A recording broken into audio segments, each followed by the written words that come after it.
திருச்சிற்றம்பலம். தென்னாடுடைய சிவனையை போற்றி, எந்நாட்டவர்க்கும் இறைவா போற்றி.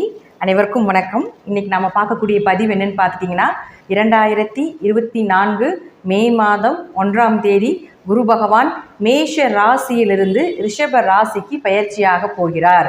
மேஷ ராசியில் இருந்த குரு பகவான், அதாவது குரு அப்படின்னு சொல்லக்கூடியவர் தனகாரகன், காலபுருஷனுக்கு தனஸ்தானம் அப்படின்னு சொல்லக்கூடிய 2ஆம் இடத்திற்கு குரு பகவான் வரப்போகிறார்.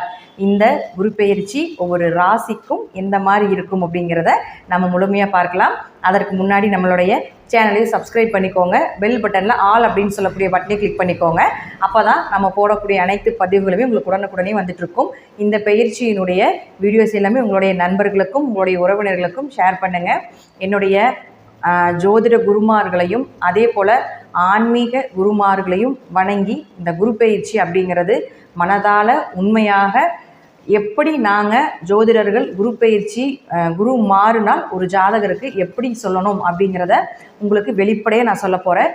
இது நீங்கள் உங்கள் ஜாதக ரீதியாகவே நீங்கள் எடுத்து பார்த்து கொள்ளலாம். உங்கள் ஜாதகத்தில் எந்தெந்த இடத்துல குருவினுடைய பார்வை இருக்குது, குரு பகவான் எந்தெந்த இடத்தை பார்க்கின்றார், அவர்களுடைய குருவிற்கு என்னென்ன இடங்கள் சாதகமாக இருக்குது அப்படிங்கிறது எல்லாத்தையும் பார்த்து நீங்களே தெரிந்து கொள்ளும் அளவிற்கு ரொம்பவும் எளிமையான முறையிலையும் கொடுக்க போகிறேன். இப்போ பார்த்துட்டிங்கன்னா, குரு பகவான் மேஷத்திலிருந்து ரிஷபத்துக்கு மாற போகிறார். உங்கள் ஜாதகத்தில் பார்த்துக்கோங்க, நான் ஸ்டார் போட்டிருக்கக்கூடிய கட்டங்களில் குருவினுடைய நல்ல பார்வைகள், நல்ல நிலையை சொல்லக்கூடிய ஒரு கட்டம். அதாவது குரு பார்வை கோடி நன்மைன்னு சொல்லுவோம். குரு சர்வ தோஷங்களையும் நிவர்த்தி செய்யக்கூடிய ஒரு கிரகம். எப்பேற்பட்ட தோஷமாக இருந்தாலும் அந்த தோஷம் நிவர்த்தியாகும். உங்கள் ஜாதகத்தில் இப்போ தோஷம் இருக்குன்னு வச்சுக்கோங்களேன், குரு பார்வை இருக்கும் பொழுது நீங்கள் போய் அந்த தோஷம் நிவர்த்தி பண்ணிங்கன்னா 100% அந்த தோஷம் நிவர்த்தியாகும் அப்படிங்கிறது உண்மை. பரிகாரமாக இருந்தாலும் சரி, வழிபாடுகளாக இருந்தாலும் சரி, குரு பார்வை இருக்கும் பொழுது அந்த வழிபாடை நீங்கள் செய்யும் பொழுது, அந்த பரிகாரங்கள் செய்யும் பொழுது அந்த முற்றிலும் 100% அந்த தோஷம் நிவர்த்தியாகும் அப்படிங்கிறதுல மாற்றமே கிடையாது. இப்போ மேஷம், ரிஷபம், கடகம், கன்னி, விருச்சகம் மற்றும் மகரம், இந்த ராசிக்கு குருவினுடைய நல்ல தன்மைகள், நல்ல பலன்கள் கிடைக்கக்கூடிய ஒரு ராசியாக இருக்குது. இந்த ராசியில் உங்கள் ஜாதகத்தில் என்னென்ன கிரகங்கள் இருக்குது அப்படிங்கிறத நோட் பண்ணி வச்சுக்கோங்க. அப்போது அந்த கிரகங்கள் எல்லாமே உங்களுக்கு நன்மையை நிச்சயமாக கொடுக்கும். அந்த கிரகம் உங்கள் ஜாதகத்தில் எந்த நிலையில் இருக்கின்றார்களோ அது உங்களுக்கு சாதகமாக இருக்கும், அல்லது அந்த உறவுகள் மூலமாக உங்களுக்கு ஒரு சந்தோஷமும் ஒரு உதவிகளும் கிடைப்பதற்குண்டான வாய்ப்பும் உண்டு அப்படிங்கிறத நம்ம தெரிஞ்சுக்கலாம். இப்போ நான் ஒவ்வொரு ராசிக்கும் நான் சொல்கிறேன், இது லக்னத்திற்கும் பொருந்தும். அதனால லக்ன ரீதியாகவும் நீங்கள் இதை வைத்து பார்த்துக்கொள்ளலாம். லக்னத்திற்கு 100%, ராசிக்கு 80% நிச்சயமாக பொருத்தமாக இந்த பயிற்சி அமையும். ஏன்னா லக்னம் அப்படிங்கிறது உயிர், ராசி அப்படிங்கிறது உடல். அப்போ உயிர் உடல் ரெண்டுமே நமக்கு வேணும் இல்லையா? அப்போ லக்னத்துக்கும் பார்த்துக்கோங்க, ராசிக்கும் பார்த்துக்கோங்க. அப்போ எந்த மாதிரி இருக்குங்கிறத நீங்கள் ஈக்குவல் பண்ணி பார்க்கும்போது நிச்சயமாக உங்களுக்கு ஒரு நல்ல ஐடியா கிடைக்கும். அதே போல் ஒரு 9 கிரகங்கள் இருக்காங்க இல்லைங்களா? இந்த 9 கிரகத்தில் ஒரு 4 கிரகத்துக்கு மேலே உங்களுக்கு குரு பார்த்துட்டாருன்னு வச்சுக்கோங்களேன். இந்த வருடம் உங்களுக்கு இந்த குரு பயிற்சி மிகுந்த யோகமுள்ள பயிற்சியாக இருக்கும். அல்லது 4 கிரகத்திற்கு கீழே, அதாவது 3, 2 ஒரு கிரகத்தை மட்டும் பார்க்குறாங்க அப்படின்னா மீடியமான பலன் அப்படிங்கிறத நம்ம எடுத்துக்கலாம். இல்லைங்க, எந்த கிரகத்தையுமே பார்க்கல அப்படின்னு நீங்கள் நினச்சிங்கனாலும் பயப்பட வேண்டியதில்லை. இந்த குரு உங்கள் ஜாதகத்தில் எந்தெந்த கட்டத்தை பார்க்கின்றாரோ அதனுடைய தன்மைகள் உங்களுக்கு முழுமையாக கிடைக்கும். அந்த கிரகம் அப்படிங்கிறது உங்களுக்கு வளர்ச்சியை கண்டிப்பாக கொடுக்கும். அந்த கட்டத்துக்கு உண்டான பலன்களும் நிச்சயமாக உங்களுக்கு 100% கிடைக்கும் அப்படிங்கிறதுல மாற்றமே இல்லை. குரு அப்படின்னு சொல்லக்கூடியவர் தனகாரகன். தனம் அப்படின்னா நம்ம பணம் மட்டும் எடுத்துக்கக்கூடாது. தனகாரகன் மற்றும் புத்திரக்காரகன் அப்படிங்கிற ஒரு அமைப்பும் உண்டு. புத்திரன்னா குழந்தைன்னு அர்த்தம். நாம் இந்த 2க்கு மட்டும் குருவை நம்ம எடுத்துக்கக்கூடாது. பெயர், புகழ், மதிப்பு, மரியாதை, அந்தஸ்து, உயர் பதவி, ப்ரமோஷன், கோடீஸ்வர யோகம் எல்லாமே குரு பகவான் தான். ஒரு ஜாதகத்தில் குரு நல்லா இருந்துட்டால் அவர் மிகப்பெரிய ஒரு கோடீஸ்வரர். தின வருமானம் வேணும் அப்படின்னு நீங்கள் நினச்சிங்கன்னா அது சந்திரன் நல்லா இருக்கணும். இல்லைங்க, மாத வருமானம், திடீர் அதிர்ஷ்டங்கள், இதெல்லாமே சுக்கிரன். 3 கிரகம் பணத்தை கொடுக்குங்க. சந்திரன், சுக்கிரன், குரு, இவங்க 3 பேர் தான் பணத்தை கொடுக்கக்கூடிய கிரகம். தின வருவாய் சந்திரன், அதே போல் திடீர் அதிர்ஷ்டங்கள், மாத வருவாய் எல்லாமே சுக்கிரன். கோடியாக சம்பாதிக்கணும் அப்படின்னு நினச்சிங்கன்னா அது குரு தான். அப்போது குரு தான் கோடீஸ்வர யோகத்தை நிச்சயமாக கொடுப்பார். அப்போ இந்த குரு பகவான் அப்படின்னு சொல்லக்கூடியவர் பார்த்துட்டிங்கன்னா, ஒரு ஜாதகத்தில் நல்லா இருந்துட்டு அவங்கள நிச்சயமாக கோடீஸ்வரராக இருக்கிறதுக்கு வாய்ப்புகள் உண்டு. அவங்க என்ன பண்ணுவாங்கன்னா, பணத்தை சேர்த்தி வச்சு இன்வெஸ்ட்மெண்ட் பண்ணி பணத்தை பெருக்கி கொண்டே இருக்கிறது தான் குரு பகவான் அப்படிங்கிறத முற்றிலும் உண்மை. அப்போ குரு அப்படின்னு சொல்லக்கூடியவர் நமக்கு பணத்துக்கு மட்டும் இல்லை, சுப நிகழ்ச்சி, குழந்தை, திருமணம், வீட்டில் நடக்கக்கூடிய அனைத்து சந்தோஷங்களும் அவர் தான். ஒரு சுப நிகழ்ச்சி வீட்டில் நடக்குது, அது குரு நல்லா இருந்தால் மட்டும்தான் அந்த வீட்டில் சுப நிகழ்ச்சியே நடக்கும். குரு பார்வை இருக்கும்பொழுது அது நடக்கும். கோச்சார ரீதியாக வருடம் மாறுது இல்லைங்களா? அப்படி மாறி வரும் பொழுது தான் அந்த குருவினுடைய தன்மையை பொறுத்து தான் அந்த வீட்டில் சுப நிகழ்ச்சிகள் கண்டிப்பாக நடக்கும். அப்போ குரு அப்படின்னு சொல்லக்கூடியவர் நம்ம ஜாதகத்தில் அனைத்து நன்மைகளும் ஒரு ஜாதகருக்கு நடக்குது அப்படின்னா அந்த குரு நல்லா இருந்தால் மட்டும்தான் நடக்கும் அப்படிங்கிறதுல மாற்றமே கிடையாது. அந்த குருவும் உங்கள் ஜாதகத்தில் நல்லா இருக்கும். திதி சூன்யமாகவோ பாதகமாகவோ பாவ கிரகங்களோட சேர்ந்து ஏதாவது மறைந்தோ கெட்டு போய்விட்டால் அந்த குருவினுடைய வேலை கொஞ்சம் குறையுமே தவிர, தாமதமாகுமே தவிர, உங்களுக்கு அவர்களுக்கு உண்டான தன்மையை கொடுத்து விடுவார்கள். இருப்பினும் குரு உங்கள் ஜாதகத்தில் நல்லா இருக்கணும், அதுதான் முற்றிலும் உண்மை. இப்போ கோச்சார ரீதியாக பார்க்கும்பொழுது குரு எப்பொழுதுமே எல்லாருக்குமே நன்மையை கொடுக்கக்கூடிய ஒரு சூழ்நிலையில் தான் இருப்பார்.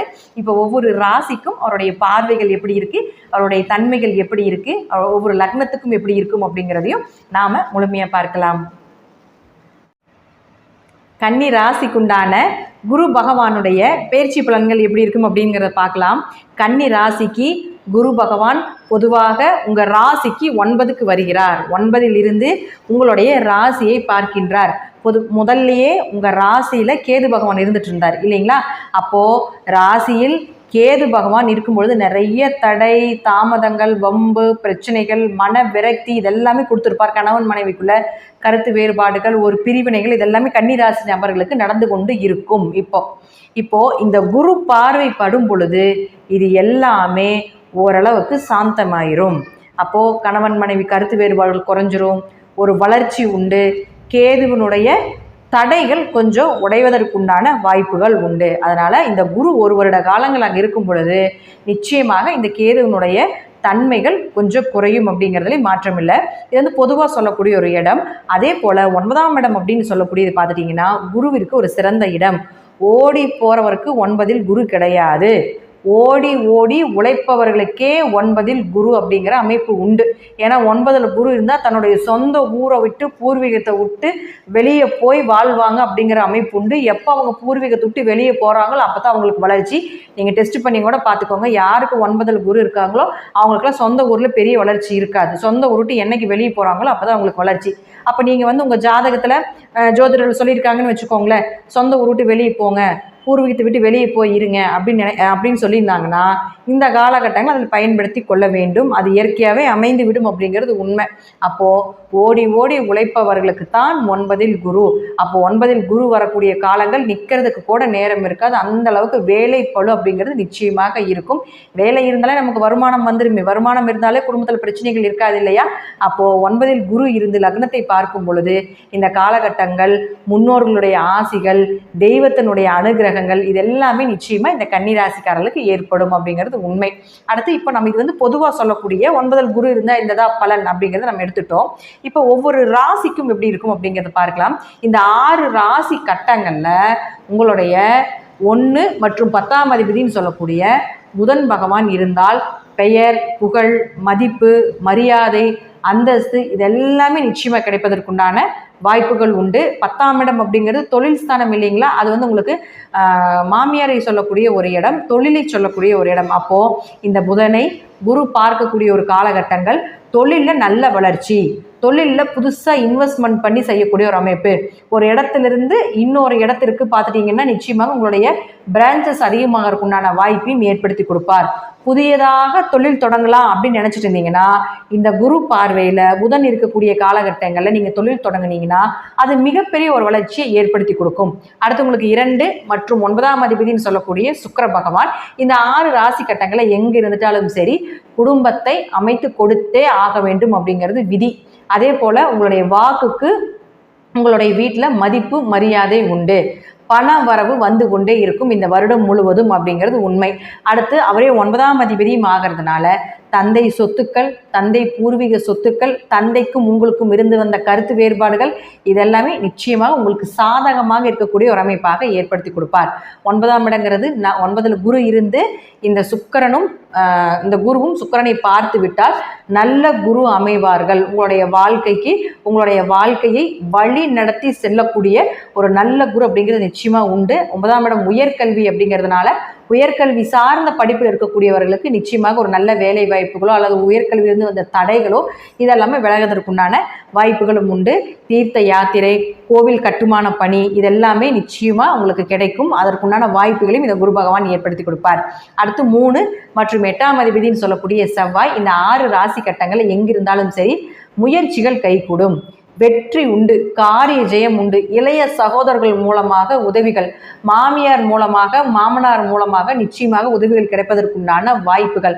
அதே உங்களுக்கு 8ஆம் அதிபதியாக இருக்கிறதுனால கண்டங்கள் விலகுவதற்குண்டான வாய்ப்புகள், ஆயுள் பலம் அதிகமாவது, திடீர் பணவரவு, திடீர் அதிர்ஷ்டங்கள் இதெல்லாமே நிச்சயமாக கிடைப்பதற்கு வாய்ப்புகள் உண்டு. பணம் வெளியே நிற்கிது வராமல் இருக்குது அப்படின்னு நினச்சிங்கன்னா இந்த செவ்வாயை குரு பார்த்து விட்டால் உங்களுக்கு இந்த 6 கட்டங்களில் செவ்வாய் எங்கே இருந்தாலும் உங்களுக்கு பண வரவு நிச்சயமாக உண்டு.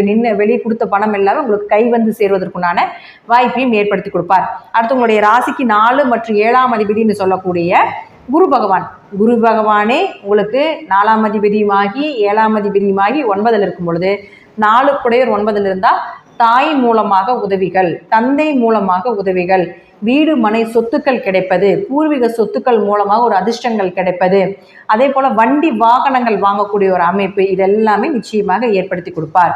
அப்போ அவரே உங்களுக்கு 7ஆம் அதிபதி 9ஆம் வீட்டில் இருக்கிறதுனால திருமணம் கைகூடி வரும். திருமணம் சார்ந்த விஷயத்திலிருந்து வந்து தடைகள் உடையும். பார்ட்னர் போட்டு தொழில் பண்ணிட்டு இருக்கக்கூடியவர்களுக்கு ஒரு நல்ல சாதகமான பலன், வியாபாரங்கள் செழிப்பாக இருக்கக்கூடிய ஒரு அமைப்பு இதெல்லாமே நிச்சயமாக ஏற்படுத்தி கொடுப்பார். வீட்டில் ஒரு சுப நிகழ்ச்சிகள் நிச்சயமாக நடந்தே தீரும் அப்படிங்கிறதுலையும் மாற்றமே இல்லை. அடுத்து உங்களுடைய ராசிக்கு 5 மற்றும் 6ஆம் அதிபதினு சொல்லக்கூடிய சனி பகவான் இந்த 6 ராசி கட்டங்கள் எங்கே இருந்தாலும் சரி சனி பகவான் அப்படின்னு சொன்னாலே உங்கள் ராசிக்கு அதிர்ஷ்டத்தை சொல்லக்கூடிய ஒரு கிரகம்.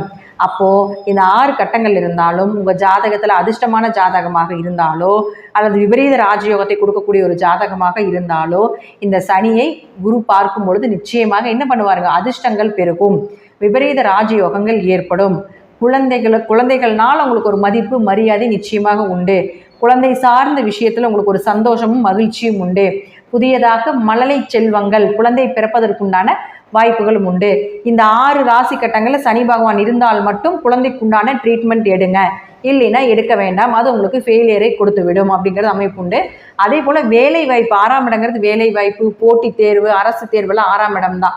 அப்போ இது எல்லாமே உங்களுக்கு அரசு தேர்வுகள் மூலமாக உங்களுக்கு ஒரு வெற்றி கிடைக்கக்கூடிய ஒரு அமைப்பு, உத்தியோகம் கிடைக்கக்கூடிய ஒரு அமைப்பும் உண்டு. 6ஆம் இடங்கிறது கடன், நோய், வம்பு வழக்குகளை சொல்றதுனால கடன் விலகும், நோய் சம்பந்தப்பட்ட பிரச்சனைக்கு நல்ல மருந்துகள், நல்ல மருத்துவர் கிடைப்பார். அதே போல் இந்த இடத்துல சனி இருக்கும் பொழுது மட்டும் கேஸ் மூவ் பண்ணுங்க, அப்போ தான் அது உங்களுக்கு சாதகமாக இருக்கக்கூடிய ஒரு அமைப்பையும் நிச்சயமாக இந்த குரு பகவான் ஏற்படுத்தி கொடுப்பார். அடுத்து 12ஆம் அதிபதினு சொல்லக்கூடிய சூரியன் இந்த 6 ராசி கட்டங்களில் எங்கே இருந்தாலும் சரி பயணத்தினால் ஒரு நன்மை, நல்ல உறக்கம், வெளிநாடு வெளியூர் பயணங்கள் நிச்சயமாக உண்டு. தீர்த்த யாத்திரை செல்லக்கூடிய ஒரு சூழ்நிலைகள், குடும்பத்தோடு சென்று சந்தோஷமாக இருக்கக்கூடிய ஒரு காலகட்டங்கள், கணவன் மனைவிக்குள்ளிருந்து வந்த கருத்து வேறுபாடுகள் விலகி ஒரு அந்யோன்யம், வேலைக்காக வெளிநாடு வெளியூர் செல்லக்கூடிய ஒரு அமைப்பை ஏற்படுத்தி கொடுப்பார். அல்லது சும்மாவாவது சுற்றுலாவாவது போயிட்டு வரக்குண்டான அமைப்பையும் நிச்சயமாக இந்த குரு பகவான் ஏற்படுத்தி கொடுப்பார். இப்போ 7 கிரகத்துக்கும் சொல்லியாச்சு. ராகு கேதுக்கள் இருக்காங்க இல்லைங்களா, அப்போ ராகு கேதுக்களை குரு பார்க்கும் பொழுது அதை அதிகப்படுத்தி கொடுப்பார் அப்படிங்கிற அமைப்பு உண்டு. ராகுவை குரு பார்க்கும் பொழுது உங்கள் ஜாதகத்தில் ராகு என்ன நிலையில் என்ன கட்டத்தில் இருக்காரோ, எந்த பாவகத்தில் எந்த மாதிரி விஷயத்தை கொடுக்க நினைக்கின்றாரோ அதை அதிகப்படுத்தி கொடுப்பார். கேதுவும் அதே போல தான், தோஷங்கள் இருந்தாலும் ராகு கேதுக்களுக்கு குரு பார்க்கும்போது தோஷ நிவர்த்தியாகும். ராகுவால் ஒரு வளர்ச்சியும், கேதுவால் அந்த கட்டத்தை சார்ந்த ஒரு ஞானத்தையும் நிச்சயமாக ஏற்படுத்தி கொடுப்பார் அப்படிங்கிறதுல மாற்றம் இல்லை.